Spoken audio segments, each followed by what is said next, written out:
Boa noite a todos, encarnados e desencarnados. Com grande alegria e grande satisfação que mais uma vez eu estou aqui nessa casa. Estava falando com o Zezinho que tem 2 anos e 10 meses que eu comecei na doutrina. Mais ou menos isso. Em setembro agora faz 3 anos. Então é uma honra voltar aqui e mais uma vez para fazer um estudo, onde tudo começou e onde eu aprendi muita coisa. Então vamos fechar os nossos olhos, elevar os nossos pensamentos a Deus, a Jesus, aos mentores da casa, aos nossos mentores, e vamos pedir que o Pai Maior permita que possamos ter compreensão, possamos ter o entendimento e absorver os ensinamentos que serão transmitidos pela espiritualidade maior nessa noite. Todos nós possamos ser instrumentos do Pai Maior, do Mestre Jesus, para que possamos sair daqui pessoas melhores que chegamos e possamos entender a vontade, o desígnio e o caminho de nossa evolução. Dessa forma, pedimos à espiritualidade a permissão para começar os estudos dessa noite. Que assim seja. Toda vez que eu vou fazer um tema, eu sempre fico pensando o que é que eu vou falar. Eu sempre pergunto, tem sugestão? E aí, volta para mim, o que você quiser falar. Eu confesso assim, me passou várias ideias pela cabeça, mas um tema que ficou muito na minha mente esse tempo foi: não se pode servir a Deus e a Mamon. Então, como foi um tema que ficou persistente, eu entendi que era sobre ele que eu deveria falar. Então, para fazer esse estudo, eu me baseei no capítulo 2 do Evangelho segundo o Espiritismo, no item 8. O capítulo 2 fala: meu reino não é deste mundo. O item 8 é Instruções dos Espíritos. Nas questões do Livro dos Espíritos, 712, 712A, 811, 811A, 814 e 815. No capítulo 16 de Mateus, capítulo 19 de Lucas, capítulo 16 de Lucas, Mateus capítulo 19, Lucas capítulo 18, versículos 18 a 25, Marcos capítulo 10, versículos 17 a 25, João capítulo 2, versículos 15 a 17, o livro Fonte Viva, no capítulo 120 de Emmanuel, o Céu e o Inferno, segunda parte, Exemplos, capítulo 2, Espíritos Felizes, Condessa Paula, Parábolas e Ensinos de Jesus, A Prova da Riqueza, de Caibar Schutel. Então, para a gente entender esse tema, é necessário que a gente comece entendendo os conceitos básicos que estão no tema, no título. Não se pode servir a Deus e a Mamon. Servir quer dizer prestar serviços, ser útil a alguém ou a algo, ajudar, estar às ordens de atender. Mas o ponto-chave do tema é a palavra mamon. Mamon do grego, vem do grego, que quer dizer mamonas, que significa tesouro ou riqueza. Mamon também, na época de Jesus, era um deus sírio, que simbolizava a riqueza, e por isso mesmo ele era talhado em ouro e prata, para demonstrar a riqueza. Só que tem uma outra particularidade que muitas pessoas desconhecem. O evangelista que usou o termo mamon, provavelmente usou a palavra mamon de origem aramaica, que ela tem um sentido muito maior do que riqueza. Ela faz alusão a dinheiro, não é simplesmente você ter dinheiro, ou apenas ter dinheiro, mas é principalmente o uso que você faz do dinheiro, da riqueza. Então, pelo contexto do capítulo 16, não se pode servir a Deus e a Mamon, provavelmente a palavra Mamon ela tem uma origem hebraica. Porque o que a gente sabe, a Bíblia ela foi traduzida do grego para o latim, do latim para outros idiomas. Nessa tradução, existem palavras que tinham mais de um sentido. Por exemplo, se a gente fosse traduzir hoje o trem do mineiro. O trem do mineiro é um monte de trem, uai. Serve para um monte de coisa. Caiu um trem no meu olho, pega aquele trem, põe um trem ali, põe um trem aqui na água. Quer dizer, tem um monte de significado. O troço, a coisinha, é a mesma coisa. Tem um monte de significado. E se você for pegar no dicionário a palavra trem, é uma máquina, é uma locomotiva que anda na linha férrea. Não tem essa quantidade de significado que nós, mineiros, atribuímos a ele. Então, eu acredito que a palavra mamon tem essa origem maior. Ela está associada também à idolatria. Porque se a gente lembrar de quando Moisés subiu um monte Tabor para pegar os 10 mandamentos, nós temos que pensar o seguinte: Moisés ficou 40 anos no deserto. Ele já era uma pessoa idosa quando ele subiu para pegar os 10 mandamentos. E a gente tem que pensar uma coisa: enquanto a gente é jovem, a gente sobe e desce um morro depressa. Agora, uma pessoa idosa, ela não sobe e desce um morro depressa. Ela vai subir devagar, ela vai fazer o que ela precisa fazer devagar e vai descer devagar, porque ela tem que ter segurança no que ela faz.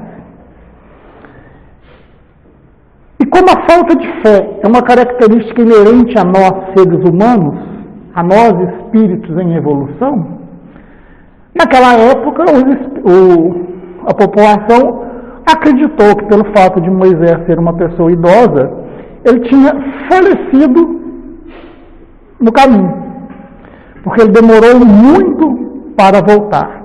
Então, o que eles fizeram? Juntaram as joias, o ouro, e fizeram um bezerro de ouro. Fizeram um Deus de ouro, que é a mesma coisa que Mamon. Então, quando Jesus falava, não se pode servir a Deus e a Mamon, ele não queria dizer especificamente a riqueza. Ele fazia uma analogia a dois deuses ou duas coisas diferentes ao mesmo tempo. Por quê? Porque se a gente for pensar nos ensinamentos de Jesus, eles são opostos ao que se cultuava a Mamon, o Deus da riqueza. São ideias opostas. Jesus pregava a caridade, o desprendimento, o amor ao próximo. Mamon, o Deus Sírio, falava em quê? Acúmulo de bens, de riqueza, egoísmo. Então são duas ideias diferentes. Então quando a gente fala não se pode servir a Deus e a Mamon, nós não podemos pensar só no dinheiro. E isso é uma grande qualidade, é uma grande virtude que a doutrina espírita nos mostra. Ela vem esclarecer, mostrar esses ensinamentos de uma forma que todo mundo possa compreender, que nós possamos aceitar dentro do nosso livre-arbítrio e possamos colocar em prática. Se a gente for analisar a doutrina espírita, ela consola. Ela é o consolador prometido, porque no momento das nossas aflições, ela nos consola.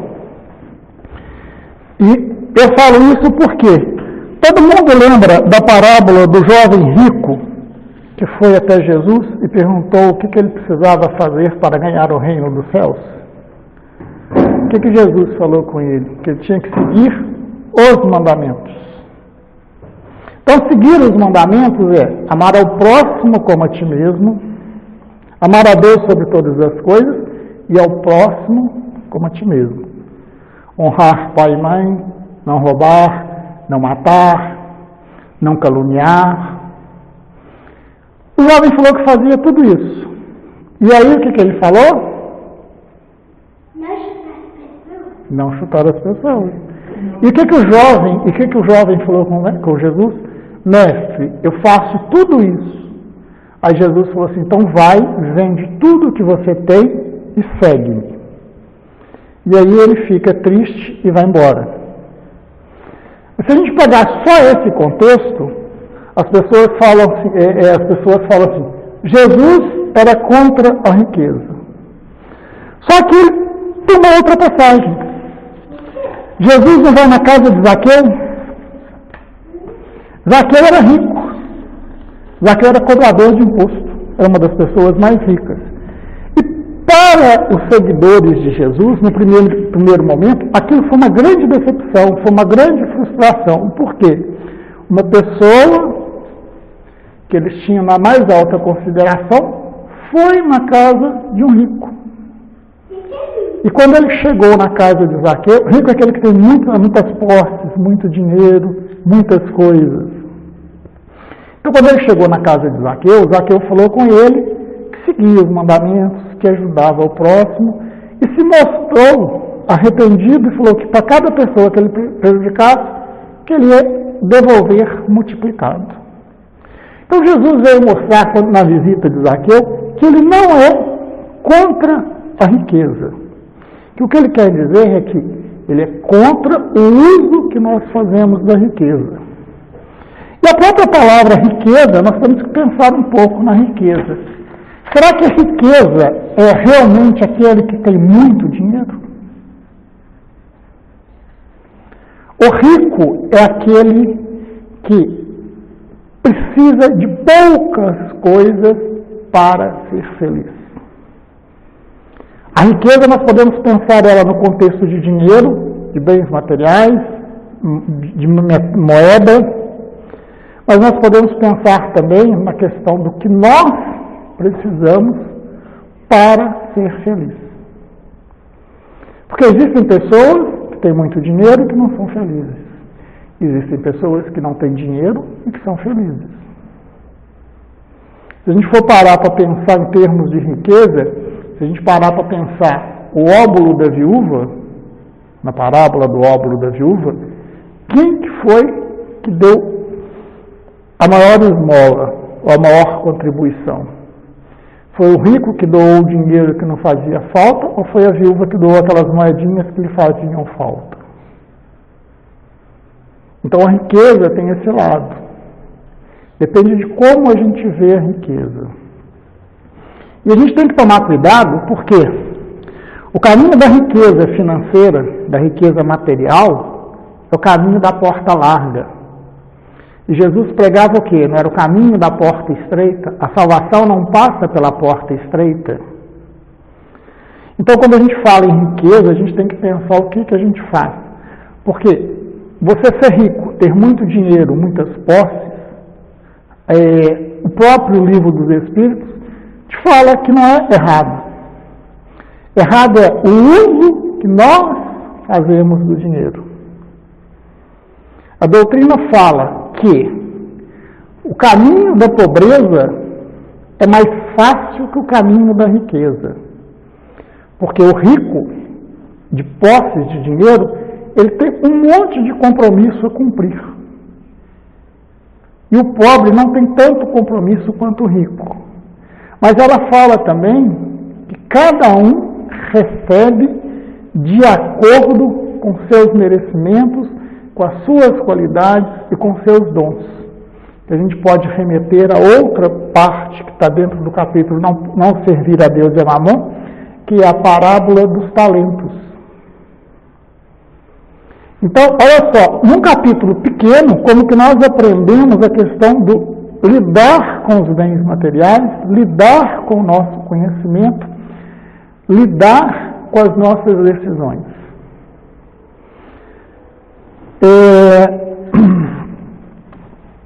O que acontece?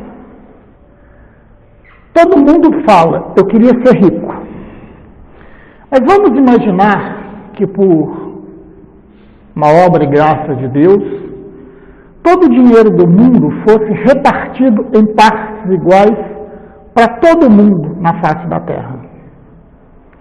Você não ia ter uma pessoa com mais posse do que a outra. Eu estou falando em termos financeiros, em termos de bens. Só que nós temos que pensar o outro lado. O nível intelectual, o conhecimento, os talentos, a facilidade para lidar com os negócios não seria dividida, seria o que nós temos hoje. Porque nós pensamos em pedir dinheiro, mas nós não olhamos se nós estamos à altura de administrar o que nós pedimos.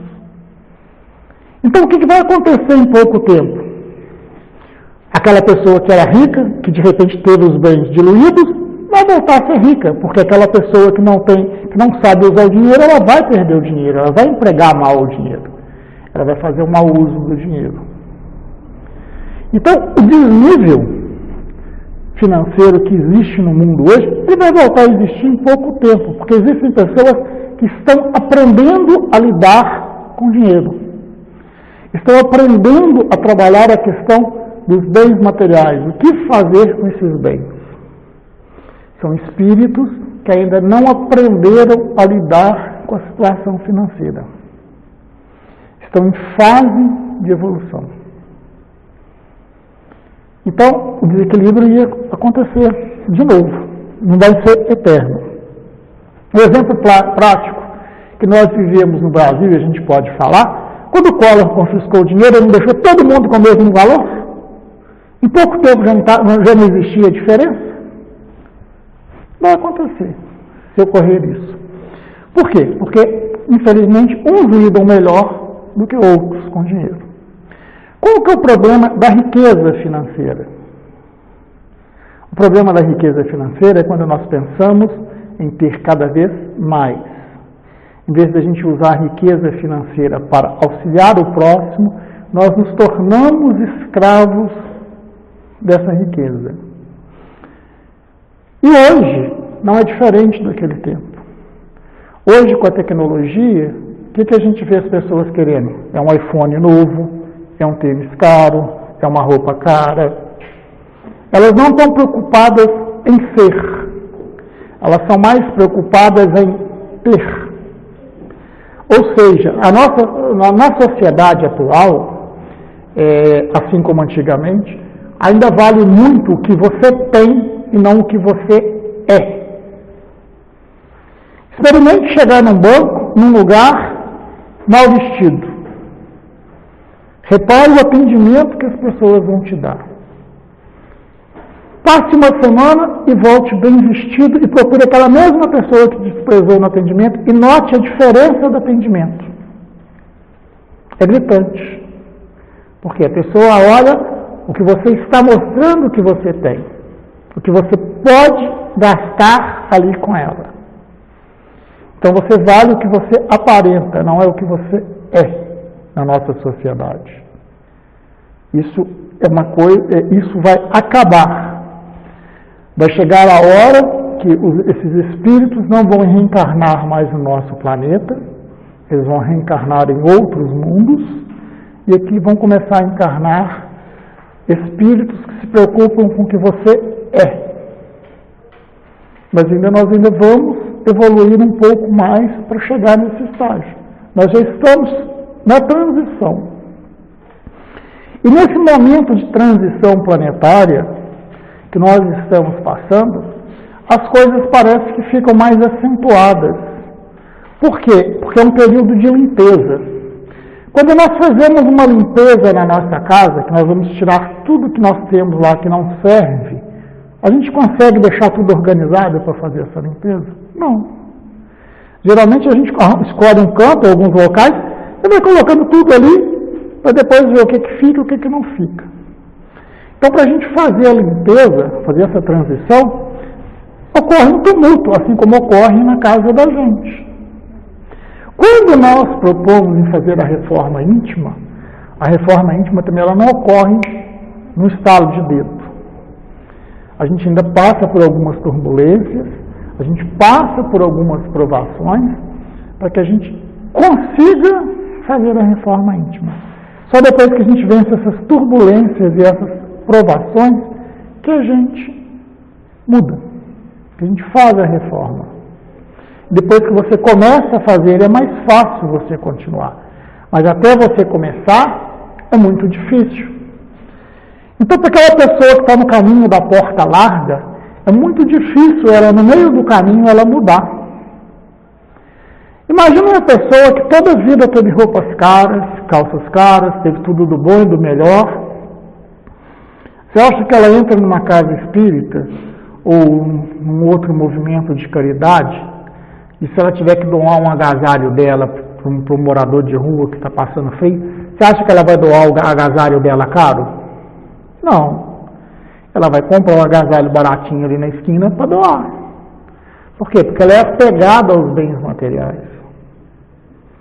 Então a doutrina nos mostra que o apego aos bens materiais, não só a doutrina, a própria história, Alexandre o Grande mostrou isso no seu funeral, quando ele mandou que ele fosse enterrado com os braços de fora, que os médicos fossem carregando o seu caixão, que na frente do corpo dele fossem jogando as joias da riqueza que ele tinha acumulado. Ele foi mostrando o quê? Que nós viemos sem nada para esse mundo e voltamos para o plano espiritual sem nada. O que nós levamos desse mundo? Nós levamos a nossa riqueza. Mas qual é a riqueza que nós levamos? É a riqueza do bem que nós construímos. Não é a riqueza financeira. E a doutrina fala, fora da caridade não há salvação. Qual que é a maior riqueza para o espírita? É a caridade. Qual que é o pilar que o espírita se vangloria de falar? Não é a caridade? E o que acontece? Se nós não praticamos a caridade, qual é a riqueza que nós estamos acumulando? Porque eu falo assim, ajudar o outro nem sempre é fácil. Por quê? A pessoa bate na sua porta, pede comida, você dá um pouco de comida. Comida você compra.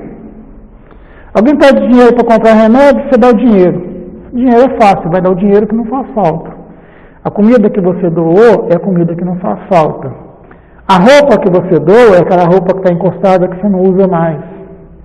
O livro que você doa é aquele livro que está encostado que você não doa mais. Então, qual que é a verdadeira caridade? Você doar algo que você não recupera mais. E o que você não recupera mais? É o seu tempo. É o tempo que você tira para estar com o outro. Quando nós fazemos a campanha do quilo, o que nós aprendemos na campanha do quilo? Primeiro nós aprendemos a humildade, porque nós temos que pedir. Nós aprendemos a escutar não, porque nós batemos em várias casas e as pessoas falam que não vão dar nada. Então nós aprendemos a lidar com a humildade, nós temos que domar o nosso orgulho para fazer a campanha do quilo. Nós vamos aprender a falar, escutar o não, sem ficar resignado. Então nós temos que domar as nossas más tendências, as nossas más índoles na campanha do quilo. E nós pedimos para a gente? Não. Nós pedimos para alguém que necessita, que nós nem sabemos quem vai ser. Nós fazemos o bem sem olhar a quem. Então a gente não sabe para quem que nós estamos pedindo, mas nós estamos ali pedindo. Então isso é uma caridade. Agora, não era muito mais fácil, não era muito mais prático se a gente pegasse dinheiro e fosse lá no supermercado, fizesse uma compra e colocasse ali na campanha do quilo? Muitas vezes, se a gente fizer isso, os trabalhadores da campanha fizerem isso, eles vão ter até muito mais alimento do que o que eles recolheram durante a campanha. Mas enquanto nós estamos trabalhando no bem para ajudar o outro, nós também estamos trabalhando nós mesmos. Olha a riqueza que Jesus nos deixou. Nós trabalhamos para ajudar o outro e nós somos ajudados. Porque nós fazemos a nossa reforma íntima. Nós domamos as nossas más tendências. E as pessoas, às vezes, elas não conseguem entender o sentido, o significado do trabalho. Elas falam assim, eu vou lá para pedir para ficar escutando um monte de não. Você vai lá para aprender a domar a sua má tendência. Ah, mas às vezes quem vai lá almoçar na campanha com o alimento não precisa do alimento. Ele pode não precisar hoje. Ele não sabe na próxima encarnação se a pessoa já está treinando para a próxima encarnação. Por quê? Porque se nós não fizermos um bom uso dos talentos que nos são dados nessa encarnação, nós vamos voltar numa condição que nós vamos ter que exercitar esse bom uso. Eu escutei uma pessoa falando um negócio muito interessante enquanto eu estudava para essa palestra, eu não lembro quem foi. Ela falou uma coisa que me marcou. Se você tem que fazer uma caridade, comece utilizando aquilo que você tem mais dificuldade. Se você tem dificuldade em ter paciência, resolva fazer um trabalho na casa espírita que você vai ter que exercitar a sua paciência. Se você tem dificuldade em ouvir não, faça um trabalho que você vai escutar muito não. Se você é uma pessoa que fala muito, faça um trabalho que você vai ter que ficar em silêncio. Porque aí você vai começar a domar os seus talentos. Porque nós estamos aqui para exercitar o que nós temos de bom. Nós estamos aqui para aprender a dominar as nossas más tendências. Então, se nós somos uma pessoa que fica com raiva de qualquer coisa, o que nós temos que fazer? Aprender a dominar essa índole que nos deixa com raiva de qualquer coisa. Se nós escutamos um não e explodimos, nós temos que aprender a dominar isso. Se nós não sabemos ficar calados, nós temos que aprender a ficar calados. Nós estamos aqui para isso. Se nós perguntarmos a Jesus o que nós temos que aprender e resolver escutar o nosso coração de verdade, nós vamos descobrir que nós viemos para aprender a dominar o que nos faz mal. Só que o nosso egoísmo, o nosso orgulho, a nossa prepotência, não deixa que nós façamos isso. Porque nós achamos que nós somos melhores que todo mundo. Eu, quando comecei a fazer palestra em casa espírita, eu achava bonito usar PowerPoint. É chique. Você coloca o PowerPoint, coloca aqueles desenhos na tela, todo mundo acha maravilhoso, acha bonito. Só que eu descobri uma coisa, eu descobri aqui. Quando você usa o PowerPoint, você fica limitado. A sua intuição não flui. Por quê? A tecnologia te trava. Você toda hora fica preocupado com o que está ali na tela e o que você está falando, se é a mesma coisa. Então você fica limitado. Você perde a sua intuição.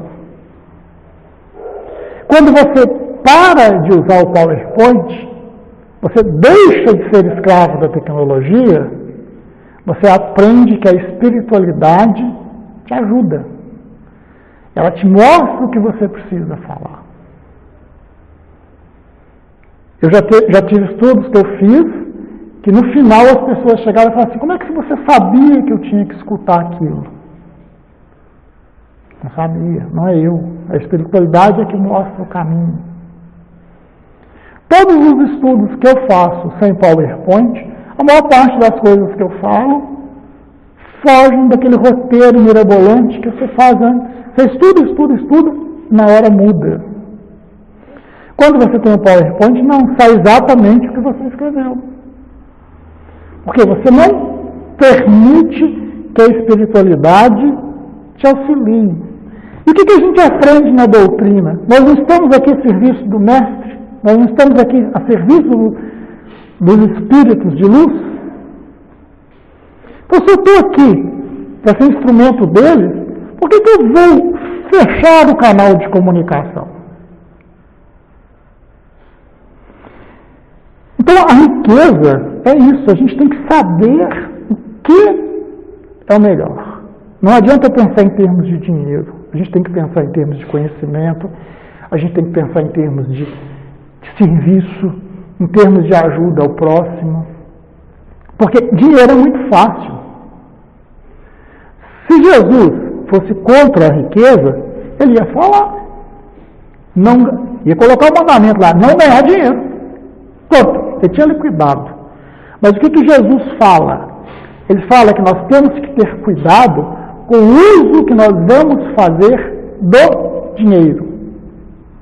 E aí nós temos que ter cuidado, porque não é todo mundo que está aqui, nesse planeta, que está para ficar rico, que está para ficar milionário, que está aqui para ter uma vida farta.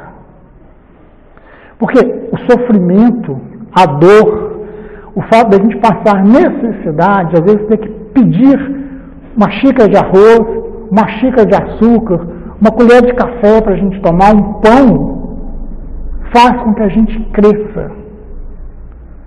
A criança, quando ela está andando, ela cai. Ela cai uma, cai duas, cai três, cai 4 vezes quando ela está aprendendo a andar. Mas o que faz ela ficar forte e continuar andando pro resto da vida?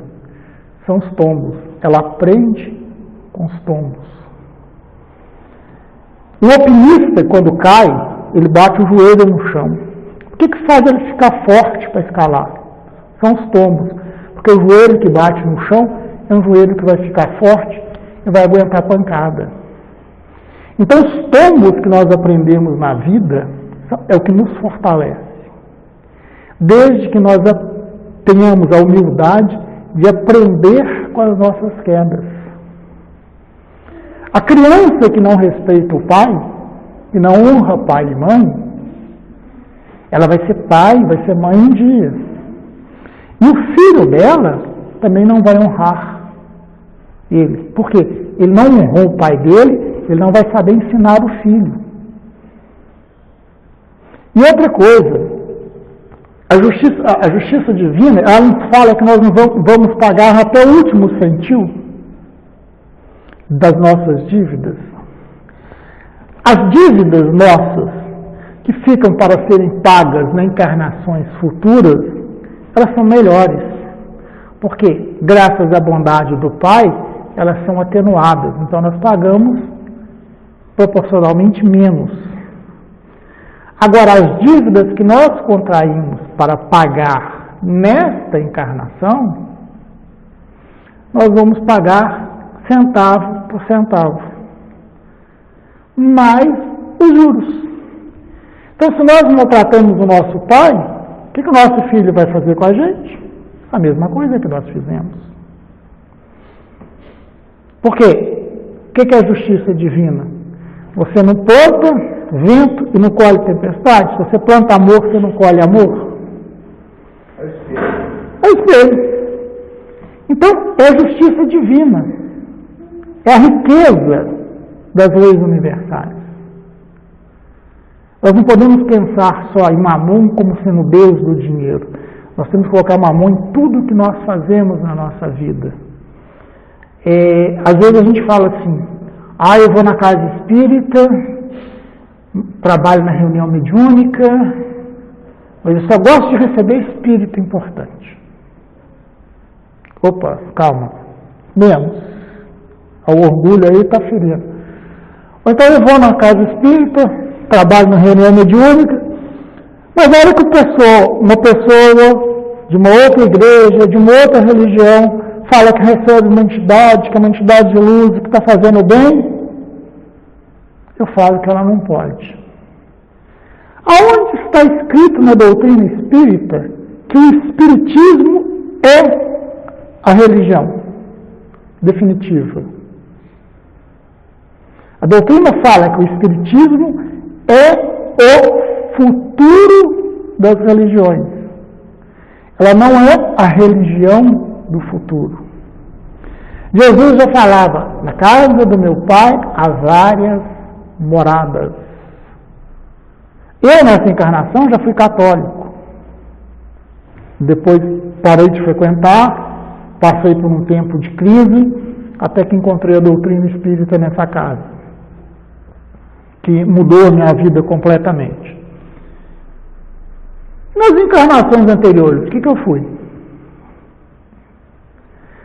O que me garante que o meu conhecimento nessa encarnação, a riqueza que eu estou acumulando nessa encarnação, Não vai ser para que eu nasça lá no meio do Estado Islâmico para tentar apaziguar aquele clima de ânimo. Porque se existem várias moradas na casa do meu pai, eu não posso afirmar que na minha futura encarnação eu vou ser espírita, não. Eu não sei. O futuro a mim não pertence. Não me é permitido conhecer o futuro, não me é lícito. Então a gente não sabe o que nós vamos ser na próxima encarnação. Nós não sabemos o que nós fomos nas encarnações passadas, graças ao Pai, para que a gente não cometa os mesmos erros. Mas nós podemos falar uma coisa, que graças à riqueza das leis universais, nós estamos reunidos aqui hoje, porque nós, em algum momento lá atrás, assumimos algum pacto a respeito da riqueza, não só nós encarnados, mas os desencarnados que aqui se encontram também, para termos uma elucidação a respeito desse assunto, para que, caso tenha ficado algumas desavenças, algumas rugas, elas possam ser esclarecidas e possam ser amenizadas. Agora imagina, se todo mundo que está aqui nessa sala, numa encarnação passada, alguém ficou devendo alguma coisa para alguém, você acha que nós iríamos conseguir reunir aqui para falar disso? Não.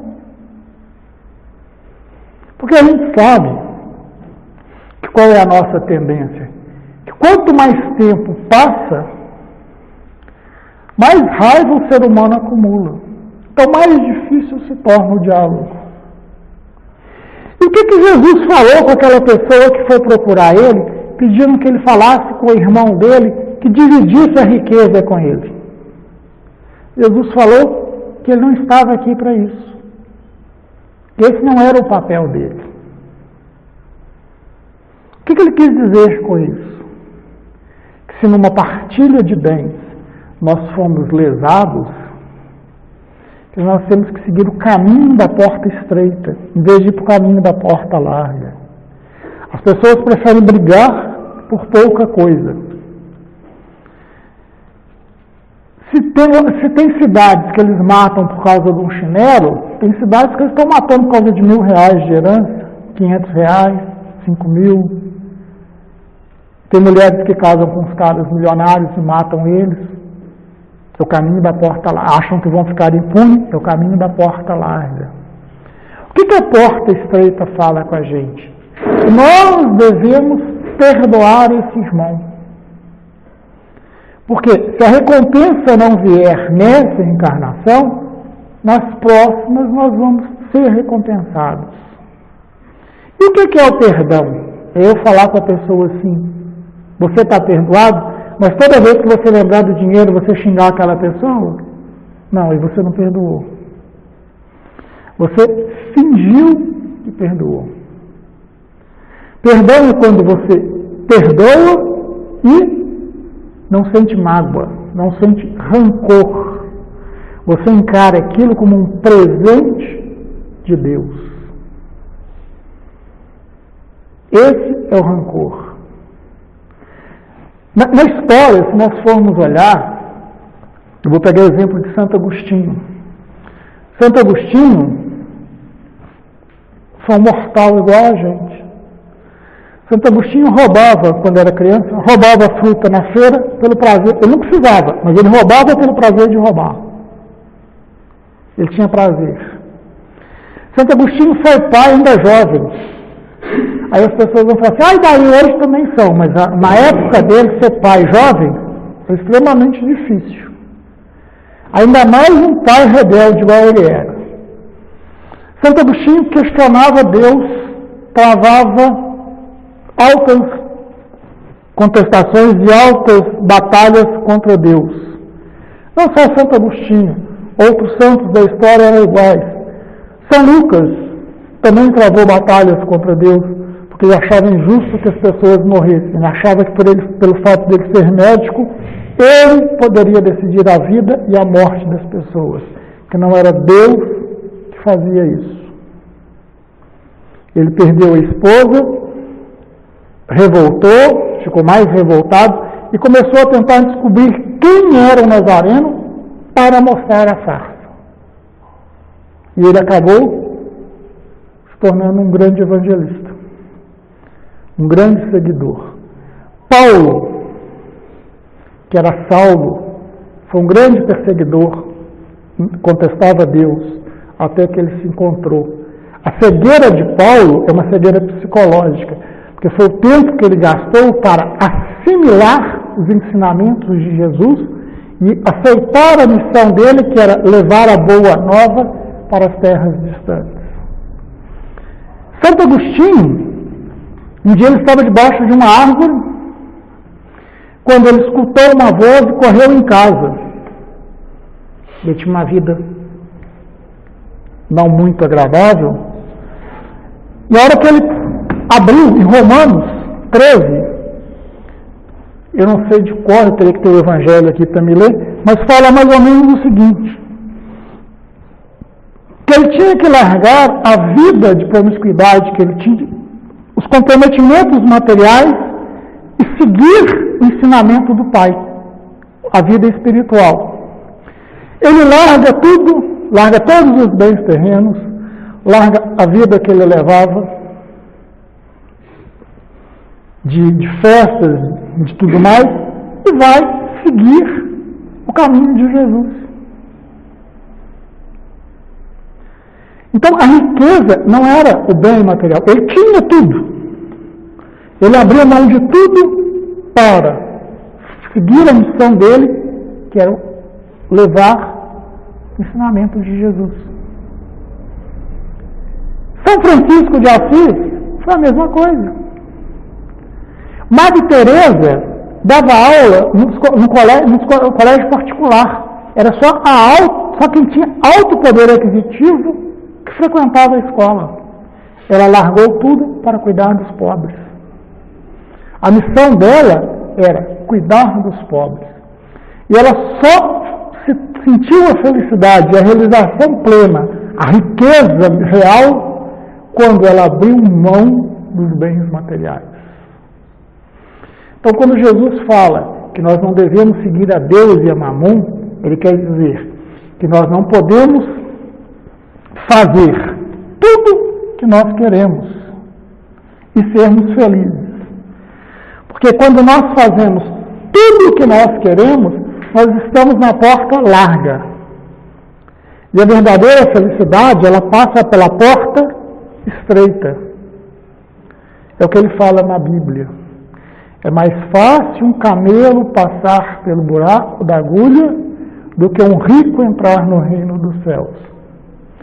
Só que na realidade não é bem camelo, porque a palavra camelo na Bíblia, a tradução dela, a palavra original, ela tanto significa camelo quanto ela significa cabo. Então o que dá mais sentido é mais fácil um cabo, que era o que fazia a guia para você colocar o fio no buraco da agulha, era mais fácil o cabo passar no buraco da agulha do que um rico entrar no reino dos céus. O rico, nesse caso aí, é aquela pessoa apegada aos bens materiais. Porque quem é apegado ao bem material não preocupa com o próximo, não faz caridade. Então, qual que é a verdadeira riqueza? É eu ter bens, ou é eu seguir os passos do Mestre e ajudar o outro. Jesus nunca proibiu ninguém de ter dinheiro. Tanto é que o que ele quis falar com o jovem rico era que ele usasse a fortuna dele para ajudar o semelhante. Só que o que ele entendeu era que ele tinha que abrir mão de todos os bens materiais.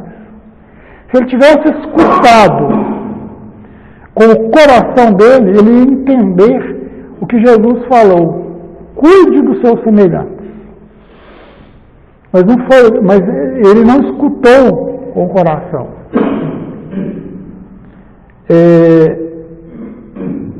Madre Teresa, ela só mudou de vida quando ela usou os olhos para ver, porque até antes disso ela passava, ela via aquela quantidade de gente pobre na beira do trem, da linha do trem, mas ela não sabia o que era. A hora que ela passou a ver de verdade a missão dela, ela se realizou. São Francisco, a mesma coisa. Santo Agostinho, a mesma coisa. São Lucas, a mesma coisa.